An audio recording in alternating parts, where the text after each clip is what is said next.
BJP के 10 सबसे अमीर नेता। नंबर 1 के बारे में जानकर आपका भी दिमाग हिल जाएगा। नंबर 10 पर आते हैं पराग शाह जी। मुंबई के घाटकोपर ईस्ट के बीजेपी विधायक पराग शाह जी की घोषित संपत्ति 500 करोड़ रुपए से ज्यादा है। अब आम आदमी के लिए 500 करोड़ एक सपना हो सकता है, पर पराग जी के लिए यह महज एक नंबर है। इनका रियल एस्टेट का बिजनेस चलता है, यानी जमीन से जुड़े नेता है, पर कमाई आसमान छू रही है। राजनीति में आने से पहले ही इनकी किस्मत का ताला खुल चुका था। लोग कहते हैं कि राजनीति में आकर लोग पैसा बनाते हैं, पर पराग जी ने पहले पैसा बनाया और फिर राजनीति में आए। उनके हलफनामे को देखकर बड़े बड़े इनकम टैक्स अफसर भी पानी मांगने लगते हैं। इनके पास मुंबई जैसी महंगी जगह पर ऐसी जमीनें हैं जिन पर अगर आम आदमी घर लेने जाए तो 7 जन्म कम पड़ जाए। लेकिन राजनीति का चस्का ऐसा है कि इतने बड़े बिल्डर होने के बाद भी जनता के सामने हाथ जोड़कर वोट मांगना पड़ता है। आखिरकार जनता जनार्दन के आगे 500 करोड़ की दौलत भी घुटने टेक देती है। लेकिन इनकी अमेरिका का किस्सा यहाँ खत्म नहीं होता, अभी तो सिर्फ शुरुआत है। सोचिए, जब नंबर 10 पर ही 500 करोड़ है तो आगे क्या हाल होने वाला है। आपकी आंखें फटी की फटी रह जाएंगी जब आप आगे के नेताजी की दौलत सुनेंगे। क्या आप तैयार हैं अगले झटके के लिए? नंबर 9 पर आते हैं अमृता रॉय जी। वेस्ट बंगाल के कृष्णा नगर की राजमाता अमृता रॉय जी ने जब 2024 में बीजेपी के टिकट पर चुनाव लड़ा तो सबके होश उड़ गए। उन्होंने अपने हलफनामे में 554 करोड़ रुपए की संपत्ति घोषित की थी। अब जब नाम के आगे राजमाता लगा हो तो दौलत तो ऐसी होगी ही कि आम आदमी गिनते गिनते थक जाए। इनके पास शाही खजाना है, महंगे जेवर हैं और ऐसी जमीनें हैं जिनकी कीमत सुनकर ही चक्कर आ जाए। राजनीति में अक्सर लोग आम आदमी होने का नाटक करते हैं, पर अमृता जी ने शाही ठाट बाट को बिल्कुल नहीं छुपाया। उनकी दौलत देखकर विरोधियों के पसीने छूट गए। बंगाल की राजनीति में जहां गरीबी और आम लोगों की बातें होती हैं, वहां इतनी बड़ी शाही दौलत का आना किसी धमाके से कम नहीं था। उनके शाही महल और पुरानी धरोहर की कीमत ही अरबों में है। लोग सोचते हैं कि राजनीति में आकर किस्मत चमकती है, पर यहाँ तो किस्मत पहले से ही चांदी की चम्मच लेकर पैदा हुई है।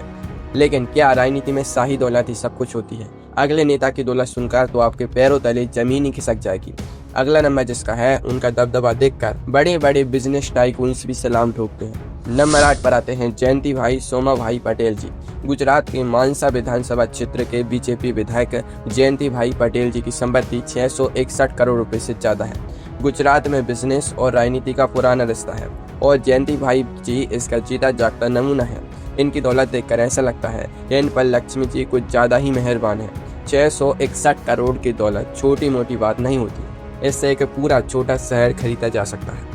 इनका बिजनेस इतना सॉलिड है कि राजनीति तो इनके लिए महज एक समाज सेवा का जरिया लगती है। जब चुनाव में इनके हलफनामे की चर्चा हुई तो बड़े बड़े दिग्गजों ने दांतों तले उंगलियां दबा ली। लोग दिन रात मेहनत करके 2 वक्त की रोटी कमाते हैं और यहाँ विधायक जी की दौलत हर साल रॉकेट की रफ्तार से बढ़ रही है। गुजरात के सबसे अमीर विधायकों में इनका नाम शुमार है, लेकिन दौलत के समंदर में अभी और भी बड़े मगरमच्छ बाकी हैं। अगर आपको लग रहा है कि 661 करोड़ बहुत ज्यादा है तो रुकिए, अगले नेता की दौलत सुनकर आपका सिर घूम जाएगा। अभी तो हमने 1000 करोड़ का आंकड़ा छुआ भी नहीं है, आगे जो आने वाला है वो आपको हैरान कर देगा। नंबर 7 पर आते हैं राजीव चंद्रशेखर जी। पूर्व केंद्रीय मंत्री और टेक इन्वेस्टर राजीव चंद्रशेखर जी की अनुमानित संपत्ति 800 करोड़ रुपए से ज्यादा है। राजीव जी आम नेताओं जैसे बिल्कुल नहीं है। वो पढ़े लिखे हैं, टेक एक्सपर्ट हैं और जहां हाथ डालते हैं वहां सोना निकलता है। जुपिटर कैपिटल के संस्थापक होने के नाते इनका कॉरपोरेट वर्ल्ड में बड़ा नाम है। जब वो मंत्री बने तो लोगों को लगा कि चलो कोई प्रोफेशनल आया है, पर उनकी दौलत देखकर सबको समझ आ गया कि वो राजनीति में पैसे के लिए नहीं बल्कि पावर के लिए आए हैं। 800 करोड़ की दौलत और कॉरपोरेट इन्वेस्टमेंट का ऐसा जाल कि आम आदमी का दिमाग ही घूम जाए। राजीव जी के पास लग्जरी गाड़ियां, आलीशान घर और देश विदेश में इन्वेस्टमेंट्स हैं। उनकी दौलत हर दिन शेयर मार्केट की तरह ऊपर नीचे होती रहती है, पर ज्यादातर ऊपर ही जाती है। लेकिन क्या एक टेक टाइकून राजनीति के सारे दांव पे समझ सकता है?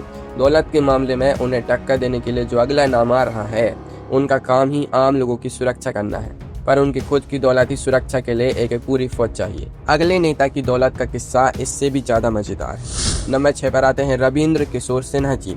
RK सिन्हा जी बीजेपी के पूर्व राज्यसभा सांसद हैं और देश की सबसे बड़ी सिक्योरिटी कंपनी SIS के संस्थापक हैं। इनकी अनुमानित संपत्ति 850 से 1000 करोड़ रुपए के बीच है।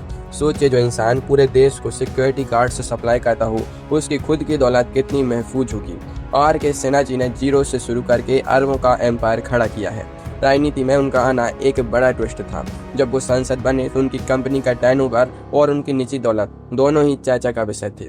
आम आदमी को लगता है कि सिक्योरिटी गार्ड की नौकरी में क्या रखा है, पर सिन्हा जी ने उसी बिजनेस से 1000 करोड़ की एम्पायर खड़ी कर दी। इनकी दौलत का अंदाजा आप इस बात से लगाइए कि इनके इन्वेस्टमेंट्स और एसेट्स देश के कई बड़े शहरों में हैं। राजनीति में इनका दबदबा पैसा और पावर दोनों की वजह से है। लेकिन रुके, ये तो अभी लिस्ट का आधा हिस्सा ही है। तो 5 में जो नेता शामिल हैं उनकी दौलत सुनकर आपको अपने कानों पर यकीन नहीं होगा। अब शुरू होने वाला है असली खेल, जहां आंकड़े हजारों करोड़ में घूमेंगे। क्या आप अगले नेता की दौलत का अंदाजा लगा सकते हैं? नंबर 5 पर आती हैं पल्लवी श्रीनिवास डेम्पोजी। गोवा की मशहूर बिजनेस वुमेन पल्लवी डेम्पोजी को बीजेपी ने 2024 के लोकसभा चुनाव में दक्षिण गोवा सीट से उतारा था। उन्होंने अपने पति के साथ संयुक्त रूप से 1361 करोड़ रुपए की संपत्ति घोषित की थी। गोवा जैसे छोटे राज्य से 1361 करोड़ की दौलत होना अपने आप में एक रिकॉर्ड है। डेम्पो ग्रुप का नाम गोवा में बच्चा बच्चा जानता है। उनका बिजनेस माइनिंग, शिपिंग और पेट्रोलियम में फैला हुआ है। जब पल्लवी जी चुनाव के मैदान में उतरी तो उनकी अमीरी की चर्चा पूरे देश में हुई। आमतौर पर नेता लोग फटे कोते में घूमते हैं, पर पल्लवी जी का शाही अंदाज देखकर विरोधियों ने अपना माथा पीट लिया। 1361 करोड़ रुपए की मालकिन जब जनता से वोट मांगने निकली तो लग रहा था कि राजनीति का नया दौर शुरू हो चुका है। उनके एसेट्स में देश विदेश की महंगी प्रॉपर्टीज और करोड़ों के शेयर से शामिल हैं। लेकिन दौलत की इस रेस में पल्लवी जी भी अभी पीछे हैं। अगले नेता का नाम सुनकर आपके होश होने वाले हैं, क्योंकि उनका नाम बिजनेस वर्ल्ड में एक अलग ही ऊंचाई पर है। नंबर 4 पर आते हैं नवीन जिंदल जी। जिंदल स्टील एंड पावर के चेयरमैन नवीन जिंदल जी ने 2024 के लोकसभा चुनाव से ठीक पहले कांग्रेस छोड़ी और बीजेपी में शामिल हो गए। उन्होंने कुरुक्षेत्र सीट से चुनाव लड़ा और जीते। उनके चुनावी हलफनामे के मुताबिक उनकी घोषित संपत्ति 1241 करोड़ रुपए है। लेकिन अगर उनकी कॉर्पोरेट वेल्थ और शेयर होल्डिंग्स को जोड़ दिया जाए तो यह 3300 करोड़ रुपए से भी ऊपर निकल जाती है। नवीन जी के पास कोयला, स्टील और पावर का ऐसा समंदर है जिसमें दौलत का भी कम नहीं होती। उनका पॉलिटिकल करियर भी उतना ही फिल्मी है जितना उनका बिजनेस। एक बड़े उद्योगपति का बीजेपी में आना और आते ही टिकट पाना दिखाता है कि दौलत की चमक के आगे सब फीका पड़ जाता है। उनके पास निजी हेलीपैड, लग्जरी गाड़ियां और ऐसी प्रॉपर्टीज हैं जिन्हें देखकर राजा महाराजा भी शर्मा जाएं। लेकिन क्या आपको लगता है कि 3300 करोड़ ही सबसे ज्यादा है? बिल्कुल नहीं, क्योंकि टॉप 3 में जो नाम है वो इससे कहीं आगे है। अगले नेता की दौलत देखकर आप कहेंगे कि राजनीति तो बस एक शौक है, असली खेल तो कुछ और ही है। नंबर 3 पर आते हैं कोंडा विश्वेश्वर रेड्डी जी। तेलंगाना के चेवेल्ला से बीजेपी सांसद कोंडा विश्वेश्वर रेड्डी जी 18वें लोकसभा चुनाव में सबसे अमीर उम्मीदवारों में से एक थे। उन्होंने अपने हलफनामे में 4568 करोड़ रुपए की भारी भरकम संपत्ति घोषित की थी। 4568 करोड़, यह आंकड़ा ही इतना बड़ा है कि बोलते बोलते सांस फूल जाए। इनका रिश्ता अपोलो हॉस्पिटल ग्रुप से है, यानी दवा और दुआ दोनों इनके पास है। और दौलत तो ऐसी है कि पूरी की पूरी सरकार खरीद ले। जब इनका हलफनामा सामने आया तो मीडिया में जलजला आ गया था। आम आदमी हॉस्पिटल की बिल देखकर परेशान होता है और यहाँ हॉस्पिटल के शेयर होल्डर 4500 करोड़ से ज्यादा की मालिक है। इनके पास हजारों एकड़ जमीन और महंगे शेयर्स हैं। राजनीति में कोंडा जी का कद उनकी इस अपार दौलत की वजह से बहुत ऊंचा है। लेकिन हैरानी की बात यह है कि इतनी दौलत होने के बाद भी ये नंबर 3 पर है। सोचिए नंबर 2 और नंबर 1 पर कौन बैठा होगा? अगला नाम जो आने वाला है उनकी वेल्थ का अंदाजा लगाना आम आदमी के बस की बात नहीं है। नंबर 2 पर आते हैं मंगल प्रभात लोढ़ा जी। मुंबई के मालाबार हिल से बीजेपी के वरिष्ठ विधायक और महाराष्ट्र सरकार में मंत्री मंगल प्रभात लोढ़ा जी देश के सबसे बड़े रियल एस्टेट डेवलपर्स में से एक है। लोढ़ा ग्रुप का नाम पूरे देश में चलता है। हालांकि उन्होंने अपने चुनावी हलफनामे में अपनी निजी संपत्ति 441 करोड़ रुपए दिखाई है, लेकिन उनकी पारिवारिक और कॉर्पोरेट वेल्थ 10.4 बिलियन डॉलर्स यानी 85,000 करोड़ रुपए से भी ज्यादा है। मुंबई की सबसे महंगी इमारतें लोढ़ा ग्रुप ही बनाता है, यानी मुंबई की जमीन का एक बड़ा हिस्सा इन्हीं के सहारे पर चलता है। राजनीति में लोढ़ा जी का असर बहुत पुराना और मजबूत है। उनकी दौलत का आंकड़ा सुनकर अच्छे लोगों का दिमाग सुन्न हो जाता है। एक विधायक जिसके परिवार के पास 85,000 करोड़ की वेल्थ हो, उसके लिए चुनाव लड़ना और जीतना कोई मुश्किल काम नहीं है। लेकिन क्या यह दौलत उन्हें नंबर 1 बना पाई? बिल्कुल नहीं, क्योंकि नंबर 1 पर जो बैठा है वो इस देश की सबसे अमीर महिला है और उनकी दौलत के आगे सब पानी कम। नंबर 1 पर आती हैं सावित्री जिंदल जी। हरियाणा के हिसार से विधायक और देश की सबसे अमीर महिला सावित्री जिंदल जी बीजेपी के सबसे अमीर नेता हैं। उनकी अनुमानित संपत्ति 35 से 40 बिलियन डॉलर्स यानी लगभग 2.9 से 3.3 लाख करोड़ रुपए है। हाँ, आपने बिल्कुल सही सुना, लाख करोड़ रुपए। सावित्री जी ओपी जिंदाल ग्रुप की चेयरपर्सन एमरिटस हैं। 2024 में उन्होंने बीजेपी ज्वाइन की थी।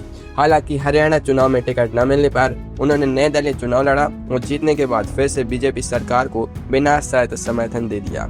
उनकी दौलत इतनी ज्यादा है कि देश के बड़े बड़े अरबपति भी उनके सामने छोटे लगते हैं। उनकी दौलत स्टील, पावर और माइनिंग के बड़े बिजनेस से आती है। राजनीति में इनका होना ही बीजेपी के लिए एक बहुत बड़ी ताकत है। 3.3 लाख करोड़ की दौलत के साथ सावित्री जिंदल जी इस लिस्ट में सबसे ऊपर है और इनकी बराबरी करना किसी भी नेता के बस की बात नहीं है। राजनीति में दौलत का यह खेल सच में अद्भुत है, जहां अरबों खरबों की दौलत रखने वाले नेता जनता के बीच आकर वोट मांगते हैं। अब आप सोच रहे होंगे कि इस लिस्ट में कोई बड़ा नेता क्यों नहीं है, जैसे मोदी जी, योगी जी, अमित शाह। तो मैं आपको बता दूं कि इन लोगों की संपत्ति ये जो टॉप 10 नेता हैं इनसे काफी कम है। अमित शाह जी की संपत्ति केवल 63 करोड़ है, मोदी जी की केवल 3 करोड़ और योगी जी की केवल 1.5 करोड़ है। इसलिए कमेंट में ये मत लिखना कि बड़े नेताओं का नाम नहीं लिया।